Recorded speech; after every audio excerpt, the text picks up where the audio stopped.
I welcome you all to the 16th lecture of the course titled Psychology of Stress, Health and Well-being. So, this is overall 16th lecture and it is 4th lecture of module 5. So, today we will talk about coping with meditation and mindfulness. Before we talk about today's lecture and its contents, let me have brief recap of the last lecture.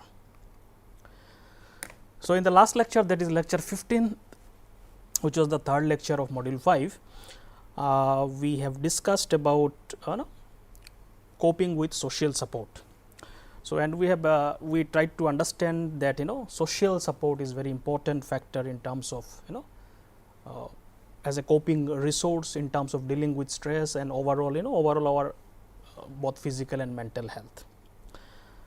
Primarily because we as an individual have certain resources that we can use to deal with a stressful circumstances or a life crisis. However, many times these individual resources are not good enough to deal with a situation. So, social support kind of the resources of other people adds on to you, and as a result your resource increases, and as a result you are able to deal with the situation. We have also discussed different types of social support in the last class. Primarily we have discussed tangible support in terms of material support, which may include money, services, goods, etc. Then there are informational support, which in the form of suggestions, advice, etc. Then there is an emotional social support, which includes showing sympathy, kindness, empathy, love and care, etc. And last we have discussed invisible social support, where somebody gives a support to a person and the recipient is not consciously aware about the support.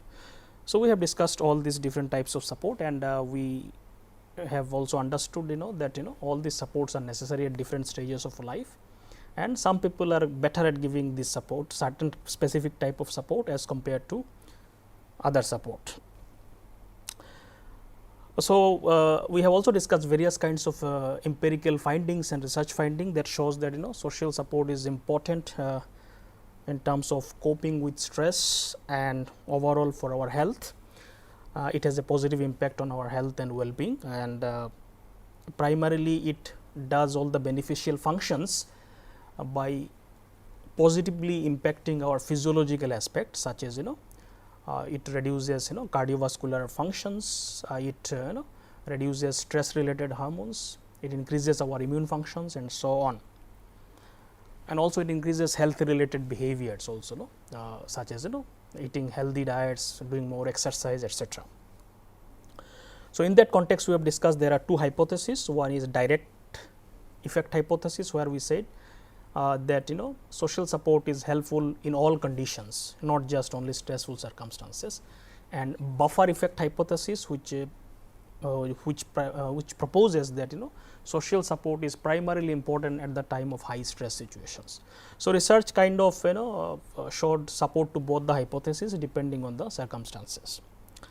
Then we have discussed social support and network analysis using convoy model of social network analysis, where we said there is convoy basically means a group of people who moves with us in the journey of our life, throughout our life. They are called as social convoys, and the people in the social convoy or the network, they differ in terms of closeness, in terms of their quality of relationship, in terms of their functions.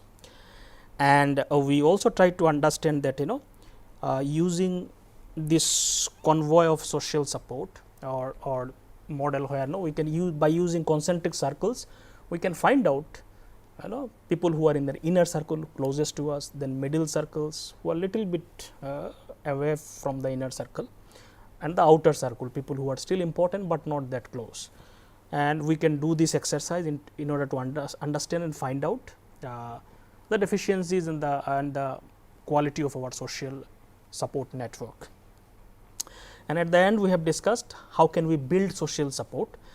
We have tried to understand primarily the two constructs, two approaches that we have seen is that one way of building social support is the increasing, identifying and improving the deficiencies in the existing social network, and building new connections, including connections with the pets. So, we have discussed some of the strategies in the last class. So, today we will talk about coping with meditation and mindfulness. So, in that context, we will discuss some of the key concepts such as meditation and its types, various types, the concept of mindfulness. Then we will discuss therapeutic effects of mindfulness and its mechanisms, how it influences or impacts positively to our various aspects of functionings. Then we will briefly give you instructions for how to do mindfulness, very brief exercise. So, let us start. So, meditation and mindfulness, nowadays these exercises and practices are very popular, and this kind of practices are common to almost all religious and spiritual tradition. Earlier it was more focused or more connected with the religious and spiritual traditions. All the religious and spiritual tradition had their own ways of doing meditations and mindfulness exercises. And people used to use these exercises for diverse purposes, such as healing in terms of physical and mental healings. People used to use meditation for getting insights into their inner mechanisms and how their mind functions, how their emotion functions, etc. And also people used meditations for getting enlightenment in terms of liberation and illuminations in various dimensions of life. Nowadays mostly people, it is much more common, and it has come out from the religious circle specifically, and people use it more in secular context and try to use it as a kind of coping strategy and to improve their health, both physical as well as mental health. So, it is during 1960s that scientific studies, before that obviously there was not much scientific study in those areas, but it was mostly kind of people individually they were doing it. However, during the 1960s the scientific studies started focusing on the clinical effects of meditation, how it has an impact on clinical effects in terms of how it impacts diseases, both physical and mental diseases, and in terms of healing how it impacts on health. After the reports of extraordinary feats of bodily control and altered states of consciousness by Eastern yogis and meditation practitioners, particularly when they reached to West. So, a lot of Eastern yogis who are doing meditation in the advanced forms of meditation, they went to Western countries and showed those extraordinary abilities in terms of the control they have over the body and the mind, and and various altered states of consciousness they could kind of voluntarily bring in using meditation techniques. So, slowly scientific circles also got interested into finding out about meditation exercises and practices and how it does all these things. And also particularly with the advancement of and refinement in the instrumentation in terms of measuring the effects, physiological effects, scientific study and the effects of meditating practice become much more possible. So, in terms of advancement in the instrumentation such as brain imaging techniques, measuring brain waves, so many physiological changes can be detected using lot of instrument nowadays. They are available to detect all these changes. So, because of this advancement in all this instrumentation part, methodological advancement, so people could scientifically study the impact of meditation on the mind and the body.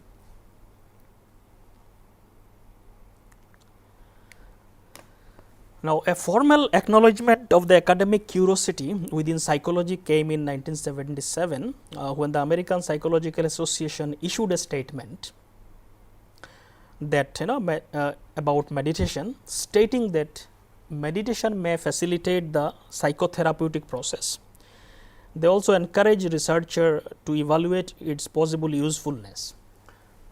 So, the largest body of psychology, American Psychological Association also kind of noticed the possible beneficial impact of meditation, and they also encouraged what are its therapeutic impact and to look and do more research in that direction. So, with that call, obviously a lot of healthcare professionals and researcher got into research into these areas and try to find out what are the possible impacts and in terms of healing effects, in terms of clinical effects. So, we will see some of the findings.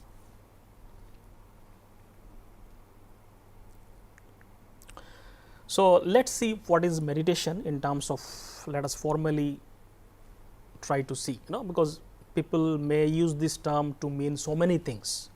Everybody may have their own definition. So, let us see what is meditation is all about. So, the word meditation is derived from the Latin word meditare, which means to engage in contemplation or reflection. So, the root word is meditare, Latin word, which basically means to contemplate or reflect on something. So, word meditation can be simply used when you are reflecting on something, thinking about something. People say you are in a meditative mood. So, it can, the root word is actually that.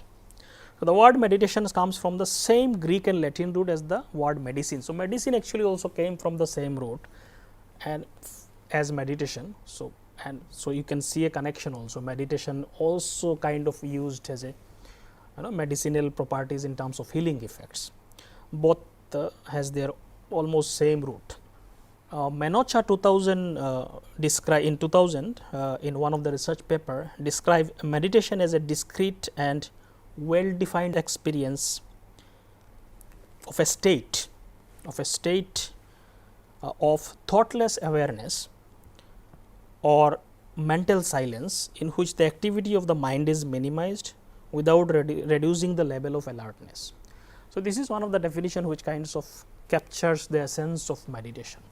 So, the basic idea of meditation, there are diverse techniques available, but the basic idea of all techniques is to achieve a state where you remain fully alert, but your mental functionings in terms of intrusive and automatic thoughts and worry too much of worried thoughts and ruminations that happens continuously in a non-stop manner in our mind. So, that is reduced, the frequency of such thoughts reduces, you become fully alert, but all these disturbing thoughts kind of their frequency reduces, and some people can completely stop it also in the advanced stages. So, it is a thoughtless awareness. So, you become fully aware, but thought processes are minimized. So, you remain much more in a peaceful state. It is continuous chattering thoughts that goes on in your mind that disturbs you all the time, mostly because these are unnecessary, random and automatic thoughts. So, if you can voluntarily control them and reduce their thoughts, you will achieve a peaceful state. So, this is what meditation does.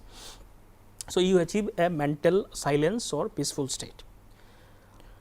Walsh and Shapiro in 2006, they defined meditation from cognitive and psychological perspective.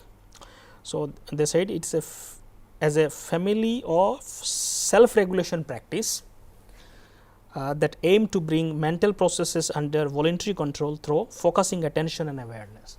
So, they also define meditation in little bit slightly different ways, but the idea is same. So, basically by using or practicing your attention and becoming more aware, you kind of bring all the mental functioning and processes into your voluntary control. So, they no longer automatically disturb. So, you have the means and techniques to kind of control them, and that itself is a very liberating experience in terms of, because all the disturbances are primarily because most of the thought processes are out of control, involuntary. So, by meditation slowly we can bring those processes into more voluntary control by using some techniques. So, let us see what are the different types of meditation. There are diverse techniques can be used for meditation, and nowadays maybe more than hundreds of techniques are available. everywhere people are using different methods, different techniques to practice meditation. So, there are so many techniques, but broadly all these techniques can be categorized under two broad approaches or two basic types. One is called as concentrative meditation or concentration meditation, and the second is called as mindfulness or insight meditations. So, all the techniques can be categorized either concentrative meditation or mindfulness meditation, depending on the techniques that are used or aim or methodology that is used to achieve a particular state of mind. So, let us see what are these two categories. So, the first one is concentrative meditation, basically aims at single pointed focus on some sound, image or sensation to still the mind and achieve greater awareness. So, in concentrative techniques, the idea is you focus your mind on one thing. So, you exclude all the other thoughts that are going on in your mind by focusing on a particular one thing. It could be one sound. Some people use some mantras and some traditional sounds, mantras from the religious or spiritual tradition, whatever it is. So, it could be a sound, it could be an image of something, whatever, it could be image of a deity or something, or sensations in the body. So, you can pick particular areas in the body of sensation and focus on that. So, the idea is when you are able to focus your mind on one thing, or you train your attention to focus on one thing for certain extended period of time, then slowly your mind comes to a voluntary control, because you learn to exclude everything else and consciously control your mind on one thing. So, this is how you train your mind on particular thing, by focusing on particular object of meditation. One example could be Transcendental Meditation, which is very popular in the Western countries, which was introduced by Maharishi Mahesh Yogi. So, they initially start with concentrative meditation. Obviously, later they have more refined and other techniques which may include mindfulness aspect also. The next, the category or the group of meditation techniques which are called as mindfulness, which basically involves opening up or becoming more alert to the continuous passing stream of thoughts, images, emotions and sensations without identifying oneself with them. So, the basic idea of mindfulness is a kind of just opposite to concentrative meditation. So, in concentrative meditation you focus your whole attention only on one thing. So, you narrow down your focus and exclude everything else and focus only on one thing. In mindfulness you simply just go opposite to narrowing down. You just open up yourself and become fully alert and just witness and observe whatever is appearing in the in your consciousness, whatever it is, whatever thoughts are arising, sensations are arising, emotions are arising and going on, arising, disappearing, so many things are happening in our mind and body structure. So, you simply become fully conscious and open up. You do not react to them, just observe the passing and arising and disappearing of various contents of consciousness. So, you do not identify with whatever is appearing. So, you don't, whenever a thought arises, you do not identify with that thought. You simply observe it. A thought comes and it passes away. You do not say it is good or bad, or you do not cling to it, you just observe it. Then slowly if you can remain in that neutral state, in a witnessing position, then nothing can disturb you, simply because you are witnessing, you are not identified with them. When you are identified with a thought, for example, a sad thought arises, you become sad, simply because you are identified with that thought. So, you become sad because a sad thought came and you identified with it. A depressing thought comes and you become depressed, simply because we are kind of identified with the whatever arises in our mind. But if you can become neutral and just observe, so a sad and depressing thought comes and after some time it leaves, comes and leaves. you don't cling to it, so it will not have much impact on you. So, slowly the frequencies will decrease if you can remain in that neutral state. So, the mindfulness is about that, you become more open, you broaden your consciousness, and you become more alert to the continuous stream of thoughts, images, emotions, sensations that are arising. You don't identify anything, just observe them as if as if you are sitting near a road and observing strangers coming and going. You are not particularly interested with anybody. So, it is like that. So, such practice helps in developing non-reactive state of mind. So, generally continuously we are reacting to the contents all the time. Something happens and whatever thought comes, you will react to it and you become disturbed.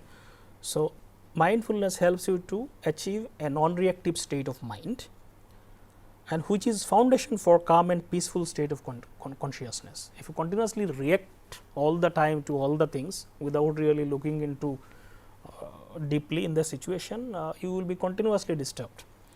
So, peaceful state of consciousness can only be achieved if you slowly develop this non-reactive state of mind.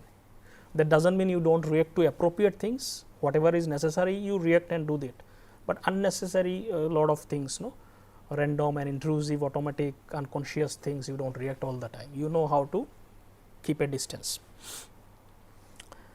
So, here instead of narrowing the focus, which is done in concentrative meditation, you become more alert to the entire field of consciousness. You just open up and just observe what is happening without fighting or without really resisting with anything. So, examples in this category include Vipassana meditations, Zen meditations. These are all from the Buddhist orientation. Lot of these meditations nowadays they are also very popular. So, they are also called as insight meditations, because using mindfulness you achieve lot of insights into the mechanisms of your mind and body. So, lot of techniques could be a combination of both concentrative meditation as well as mindfulness. So, you start with concentration, then you go into mindfulness. So, lot of techniques can be a combination of these two also. So, if I just show you these two things. So, meditation practices,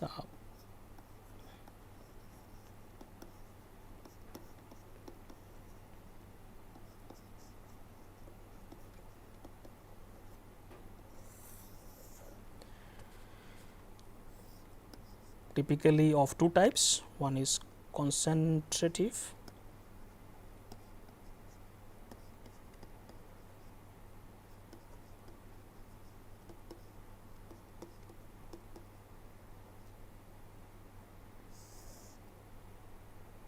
basically you do it by having single pointed focus,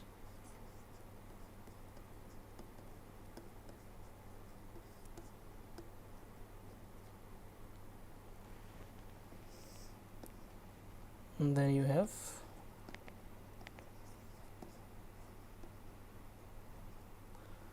mindfulness.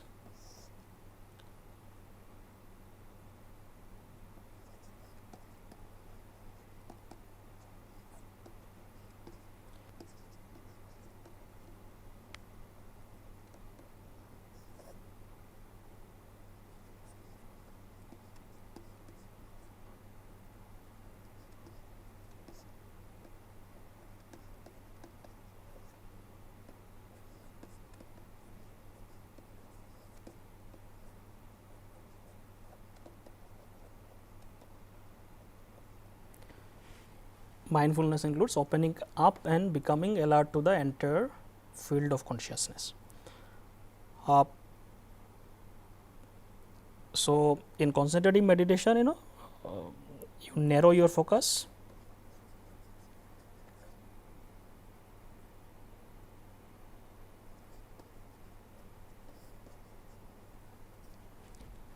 here it is, you broaden your focus.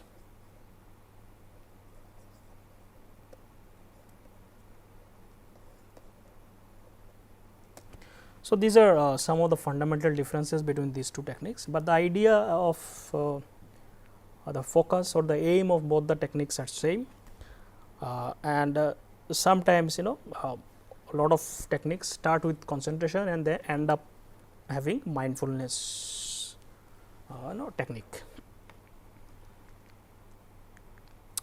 So, because mindfulness has received lot of research attention in the last few decades, because even though people may be involved in various concentrative meditation, ultimately it is the mind, people engage in certain sort of mindfulness techniques that does a lot of positive impact in the health and lot of healing effects that is done. So, let us see in more details about mindfulness, so that we understand why it has received so much of research attention. So, the mindfulness was primarily it's a technique from the Buddhist tradition. Mindfulness as a technique was used by the Buddhist monks and the Buddhist tradition of the religion, where monks have been continuously practicing mindfulness meditation. So, it is a very, in terms of as a as a technique, it was already available in our from the historical perspective. So, it was not a new thing that came up, but in terms of academic research, obviously it is a new thing. So, in the academic circle, one particular person, his name is John Kabat-Zinn, is one of the first academician who introduced and popularized this mindfulness based technique of meditation in the academic and research circle. So, he started doing a lot of research and looked at the impact of mindfulness on various aspects, and particularly in the academic circle and the research circle. He also is the founder of mindfulness based stress reduction program, which is also very popular, and it is introduced in various organizations, including academic organizations and the hospitals, etc., to help people to deal with stress and other mental health problems. So, Kabat-Zinn defined mindfulness. Obviously, we have already tried to understand overall in summary what is mindfulness. It is about opening up and observing contents of our consciousness, our thoughts, emotion in a very detached and neutral ways. But Kabat-Zinn defined mindfulness with little bit more subtleties, such as he said mindfulness is paying attention in a particular way. So, you pay attention, obviously attention is the foundation of mindfulness, in a particular way, on purpose, in the present moment and non-judgmentally. So, how you pay attention on purpose, in the present moment and non-judgmentally. So, we will try to understand what are these components that he has talked about. So, based on this definition, Shapiro and her colleagues in 2006 they proposed 3 components. So, from that definition, basically let us see what are the 3 components he is talking about. So, one thing from the definition was one purpose, which basically means intention. What is your intention while doing any practice such as mindfulness? Second component is paying attention or attention. So, this is very important, attention. Third is in a particular way. So, what is the attitude while doing, what is your attitude? How you pay attention is also important while doing mindfulness. So, there are 3 important components in mindfulness practice. One is called as intention, second is attention, and third is attitude. So, there are these 3 important components are kind of inherent in the practice of mindfulness. So, let us see what are these 3 a little bit in more details. So, intention. So, obviously, for doing anything we need intention. For any activities we need to intend, okay, I need to do this. Without intention you cannot do anything. So, similarly for mindfulness also, for starting your any practice of mindfulness, you need to have an intention that I want to do. So what is your intention? Why you want to do a practice like mindfulness? So people may have different intentions in their mind. So people may intend to do mindfulness for various reasons, such as stress reduction. So somebody may do mindfulness for stress reduction. They may do it for emotion regulation. They may do it for self exploration. They may do it for spiritual enlightenment, and so many purpose and aims can be there attached to mindfulness. So whatever the intention that you have, your result will kind of come accordingly. So intention may change from time to time. So people may start with some intention, then later it may change also. Obviously, intention is always is a fluid concept. For everything, our intention may change from time to time. So research indicated that outcomes of mindfulness practice correlated with the intention. So whatever intention you have, accordingly the outcomes was achieved.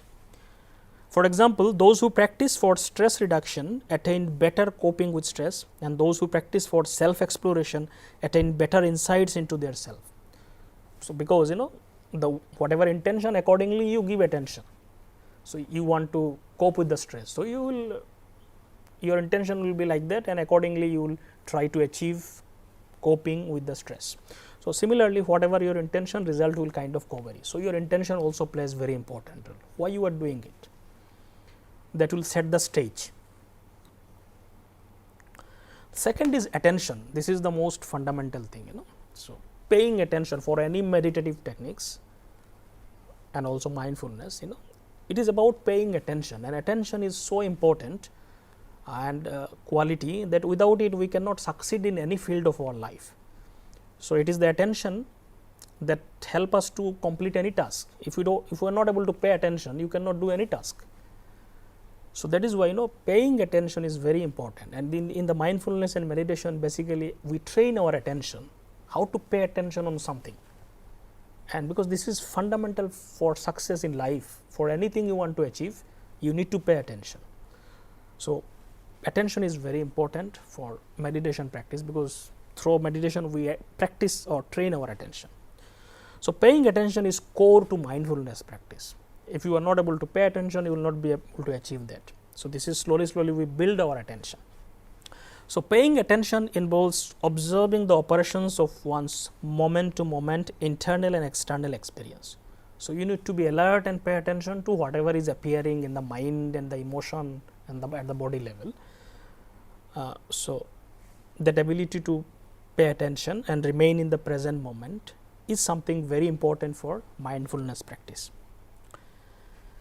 Here paying attention includes attending to our present experiences moment to moment. So you, in the mindfulness practice, you remain in the present moment, and moment to moment you pay attention whatever is appearing during the practice.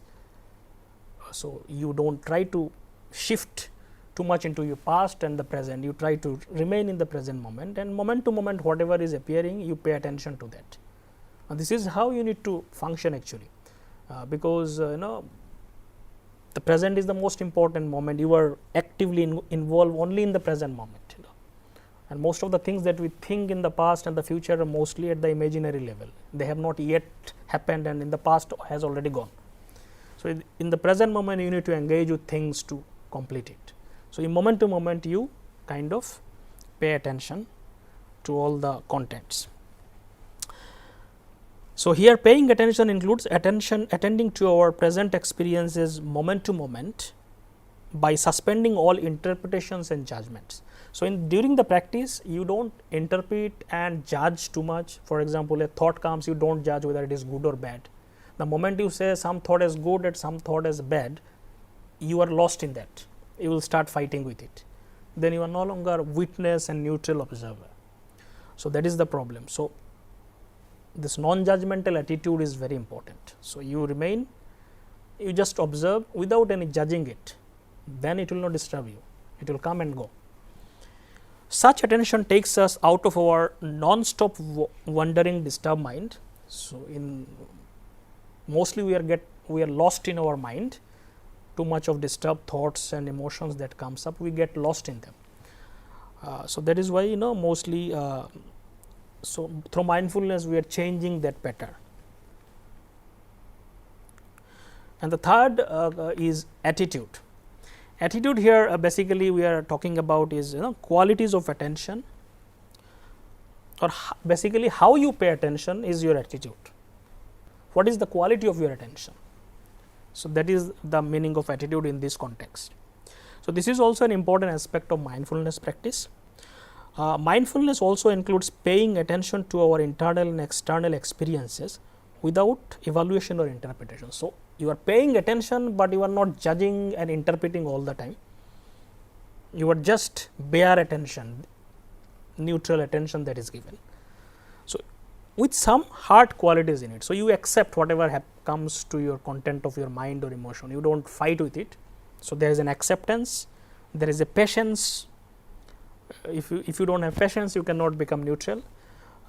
Sense of kindness, openness. So, these are the qualities of attitudes that you pay attention, but with these qualities you become open, patient, and then accept whatever appears, you do not fight with it.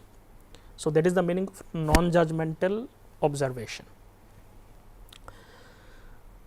So, such qualities of attitude gives us break from non-stop resistance by trying to push away unpleasant experiences and craving for pleasant experiences. Constantly we are fighting with our contents of our mind and emotions. We are constantly resisting. If something negative happens, we constantly resist to it, fight with it, then it kind of increases much more, and we crave for only pleasant things. So, this actually increases this whole emotional and the mental disturbances. So,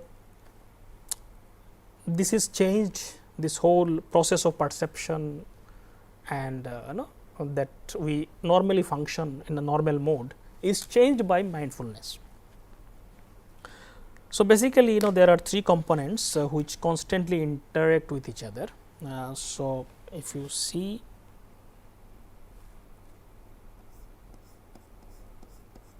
attention,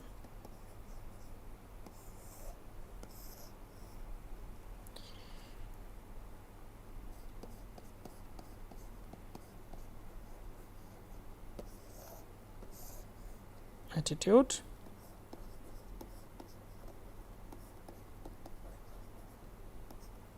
then intention.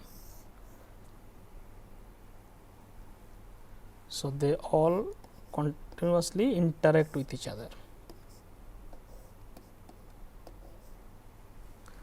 And this is the model from the Shapiro and his colleagues 2006 model.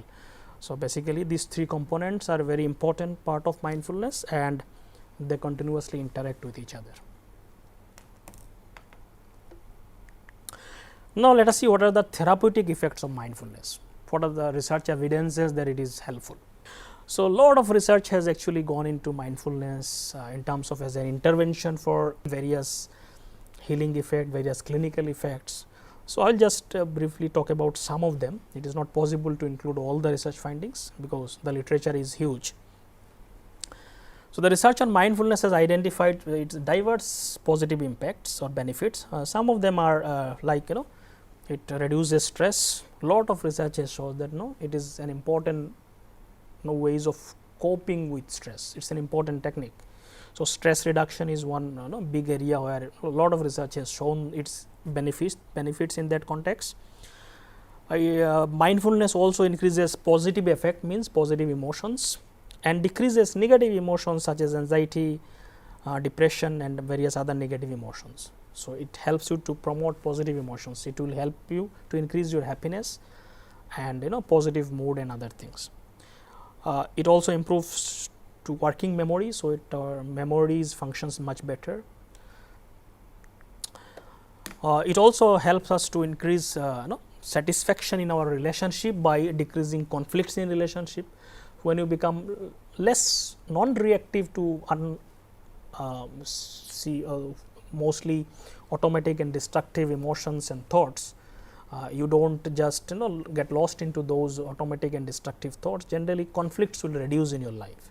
So, that is one of the important benefits in terms of your satisfaction in relationship will also increase.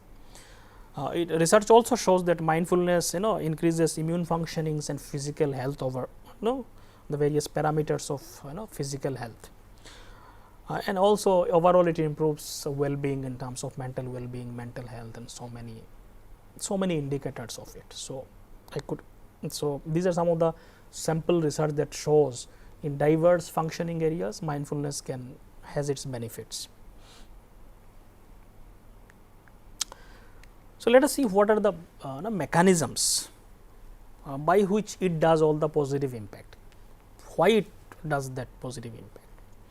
So Shapiro and his colleagues basically discussed that reperceiving is a most important fundamental mechanism by which it does all the positive impact. So reperceiving basically means it is shift in perception or shift in perspective of looking at or connecting with our own mechanisms. So there is a shift happens. So according to Shapiro, the intentionally attending with openness and non-judgmentalness leads to a significant shift in perspective, which is called as reperceiving, means shift in perception or shift in perspective of relating with our thoughts and emotions. So that is fundamental, the most important mechanism by which it does all the positive impact. So Shapiro et al. Defined reperceiving as de-identifying with conditioned judgment. So continuously we are reacting and judging with the contents of our mind and emotions, reacting and getting lost in them. So by reperceiving, you kind of de-identify with that and become more neutral and witnessing position. So that is the core mechanism. So all the things when you are not identifying and getting lost into it, their frequency decreases. So because they don't get energy from you. It is only by identifying with them they become much more intense and they disturb us more because we are identifying with them. The moment you disidentify, you become witness. This thing, all the negative emotions and all the problematic things, worrying thoughts don't get energy from us and slowly they die out.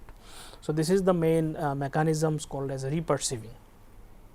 So this reperceiving help us to dissociate or disidentify from the non-stop mental drama and to witness our experiences moment to moment with more clarity and objectivity. So you become more clear in your mind, more objective in your mind. So this is the main primary mechanism. And they also explain that this reperceiving is a meta mechanism, is the main mechanism, and it further leads to other mechanisms or contributes to other positive effects. Primarily they said 4 other functions that reperceiving does in terms of bringing out positive changes. One is self-regulation and self-management. So mindfulness increases our ability for self-regulation and self-management. So primarily by reperceiving, and reperceiving again does increases self-regulation, self-management. It also helps in emotional, cognitive and behavioral flexibility in terms of promoting that. So third one is value clarification and fourth one is exposure. So let us see all these 4 mechanisms very briefly. So self-regulation and self-management. So mindfulness promotes self-regulation and self-management. It helps or facilitates our ability to regulate emotions and our own behavior. So basically this reperceiving or witnessing or disidentifying from the non-stop stream of thoughts and emotions, it helps us to connect with our experience. So when you are lost in it, you are not able to see what is going on. So when you have a distance between you and your thoughts and emotions, you can very clearly see and connect with them what is going on.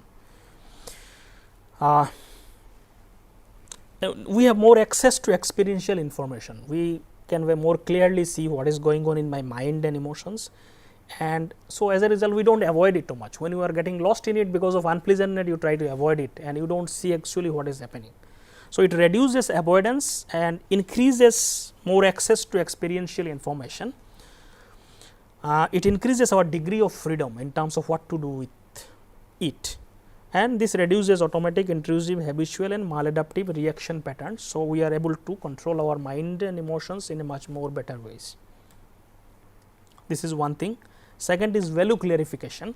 So, mindfulness helps people to identify their true values and meaning of their life, primarily because ordinarily we are identified with, conditioned or by the outside social forces too much. We are continuously reacting to the outside social forces so much, and our behavior is directed by those forces most of the time. So, mindfulness helps us to break from those influences. So, you clearly see what you actually want, what is your inner potential and other things, because you objectively see your inner mechanisms much more clearly. And so, it helps you to break from those external influences and objectively look at your life, reflect and rediscover your true values and meaning of life. So, it also promotes slowly it helps you to find out more clearly, with it will give you more insights into your inner values and meaning of your life. So, that also helps you to promote happiness and other positive functions. Third one is cognitive, emotional and behavioral flexibility. This is also very important.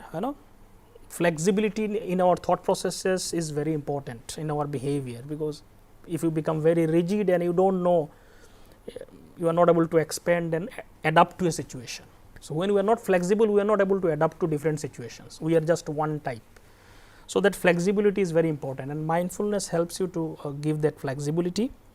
It enhances flexibility at all levels, mental, emotional, behavioral levels. So, reperceiving increases the clarity and objectivity to our moment to moment experiences. So, consequently, our degree of freedom and choice to respond also increases. So, you are not getting lost in it. So, you can observe and decide, you can choose. So, there is a higher degree of freedom, choose what to do in a situation. If you are constantly reacting and getting lost, you do not have choice. Whatever mind is telling, whatever emotion is telling, you are going with that flow. But in mindfulness, you regain your choice, regain your independence in terms of how to behave, how to respond to a situation. So, we become less and less victims to our environment, thoughts and emotions. Slowly we regain our sense of confidence in terms of, or insights in terms of controlling our thoughts and emotions. So, that is the meaning of flexibility.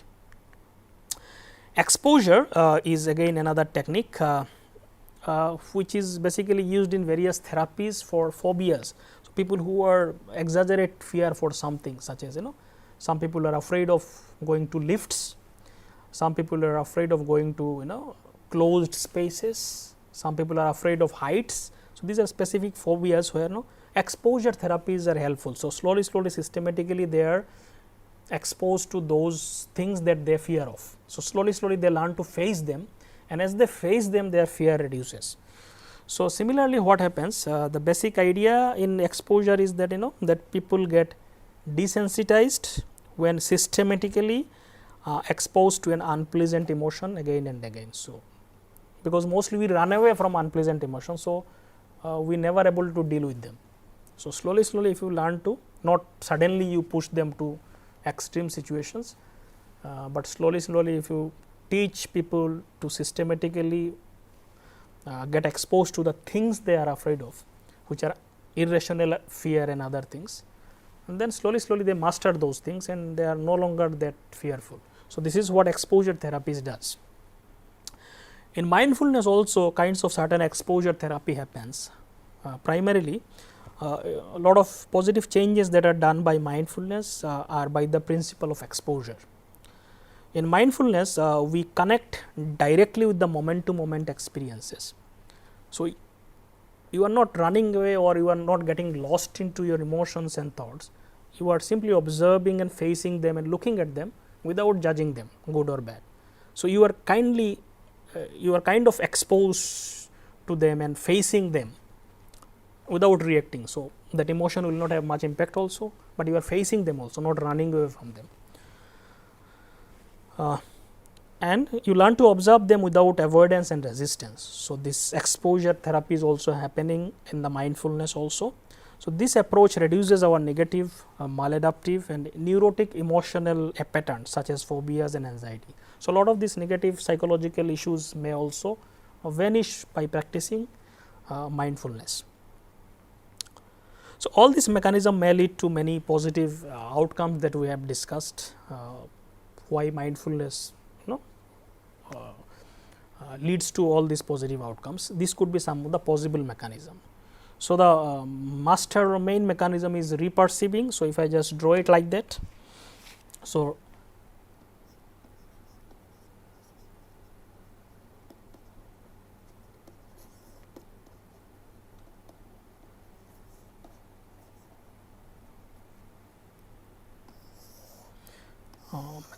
so mechanisms of mindfulness in terms of bringing out positive changes within us is primarily it is called as reperceiving.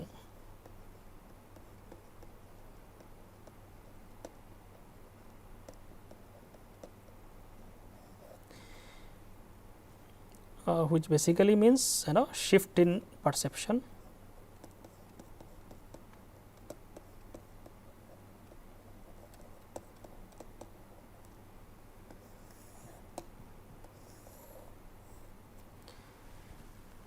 In a certain way, perception changes by identifying from the continuous thoughts, stream of thoughts and emotion, and this reperceiving does other functions such as self regulation,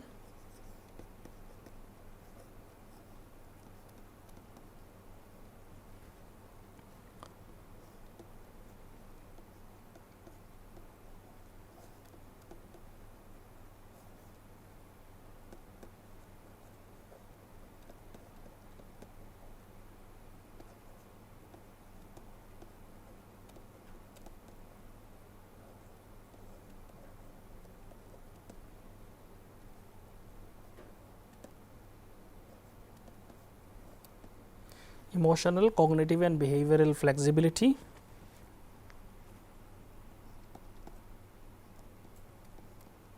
value clarification,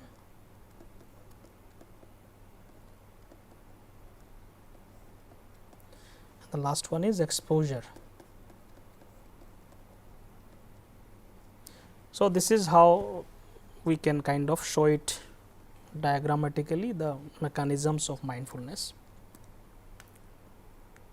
So, let me just at the end give you a brief instruction of how to practice mindfulness. It will not be very elaborate, but brief. You can get a brief taste of how mindfulness is like, because many things when we just talk about theoretical aspects, you may not understand what is it, because you are using so many technical terms and other things. So, just from your experiential perspective, in your experience, you can have a taste of what mindfulness is like. So, I will just give you brief instructions for this.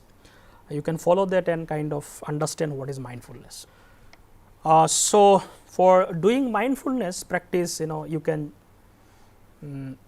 start with sitting in a comfortable position and in a relaxed state. So, relaxation is very important. So, try to make your body as relaxed as possible, sit in a comfortable position. So, basically you be very relaxed, but very alert, in an alert, mentally alert state, and but physically very relaxed. So, it is always better to start with sitting position, because it helps you to become more alert. In the beginning of practice particularly, it is helpful to close your eyes, because by closing eyes our inward focus increases. When you open your eyes, you get distracted into so many objects of perception. So, you can sit in a very comfortable position, very alert position, by closing your eyes. So, the idea of mindfulness is first you need to come to the present moment. So, close your eyes, sit in a comfortable position, either on the floor or on a chair. Now, come to the present moment by focusing or on your felt sense of your body. Just come in the present moment and just be with your felt sense of the body. Come to your body. Whatever thoughts you have, just ignore that.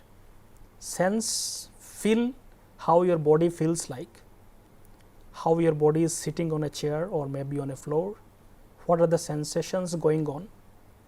Just feel the sense of the body. Come with the body. Don't think about it. Don't think about your past or future. Just be in the present moment with your body, with the sense of your body, with the sensation of your body. Observe your body. Feel if there are any tensions, any specific sensations. Just observe them.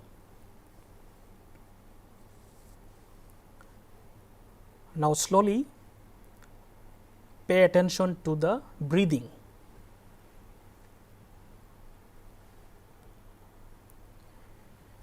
Make your breathing as your anchor for the present moment. It is very easy to come to the present moment by focusing on our breath.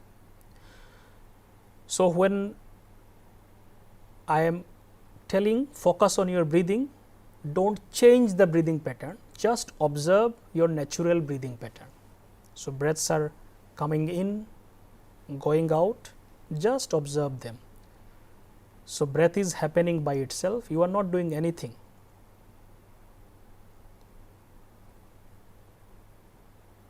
On its own, it is happening, you just observe with it. Going in, going out, just observe. By focusing on breath, it is very easy to come to the present moment. So use your breath as an anchor for your attention.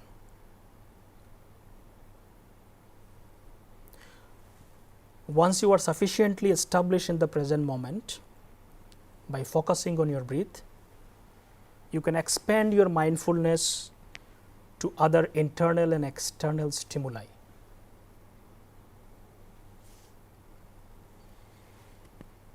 You may now pay attention to the sounds around you.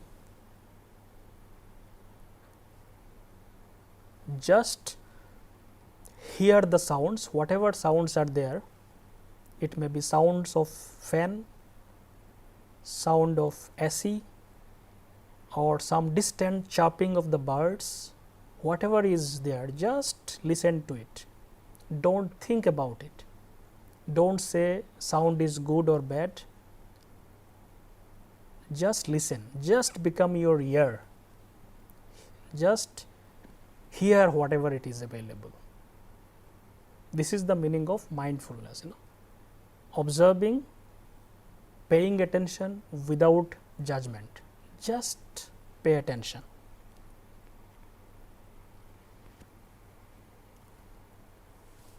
Don't think, just hear. If your mind get distracted in that process, come back to your breathing and come back to the present moment, to your felt sense of the body.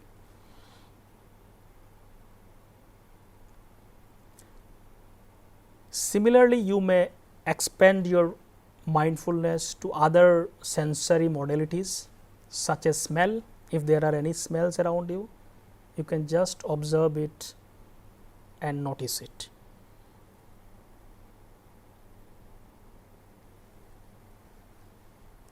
Slowly, slowly you can expand your mindfulness to your thoughts and images that are continuously happening in your mind. Now just observe your thoughts and your self-talk that is continuously going on in your mind.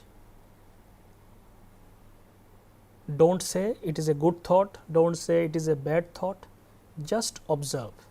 Thoughts are coming and going. They are coming and going. You don't have to do anything. It is by nature, thoughts cannot stay. They will come and vanish. If you cling to them, identify with them, they will disturb you, they will intensify. If you just neutrally observe them,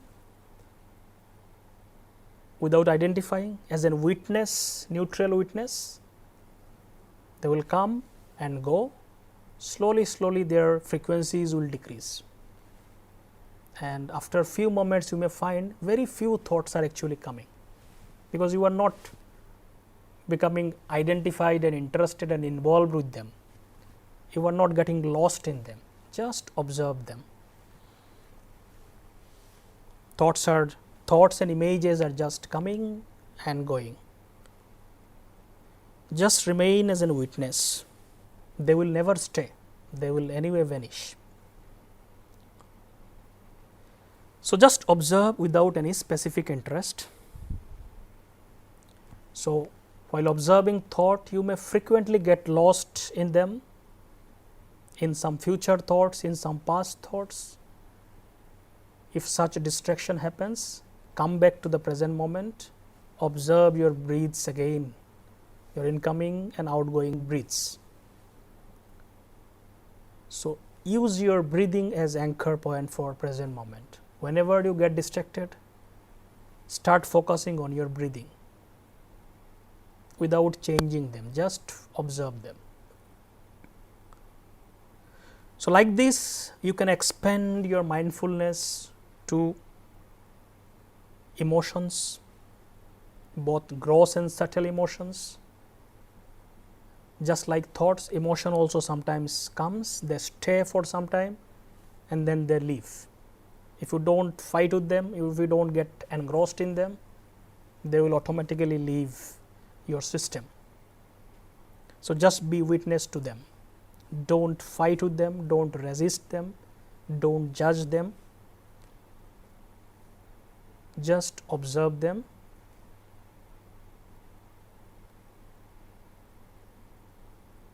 So, like this you can refine your mindfulness slowly. So, this is the state of consciousness which is called as non-reactive, non-judgmental, just witness and observing without any specific interest. So, like this you can now open your eyes and you can deepen this practice by training your attention like that. So, the idea is you come to the present moment and observe whatever is coming up. It may be thought, emotions, whatever it is. So, you remain present, fully present in the moment, and there are not much issues in the present moment. All the problems actually happens because of our thoughts about past and future. We are never in the present moment. So, mindfulness helps you to stay in the present moment, be anchored in the present moment and observe whatever is happening. So, this is the state and this is the taste that you can call the state of mindfulness. So, it can be enhanced by practice, and this can have lot of benefits in terms of stress management, in terms of treating mental issues and other things. So, you can have more specific guidelines and more detailed instructions. They are available in so many websites. You can find them and practice them. So, with this I end today's lecture. Thank you.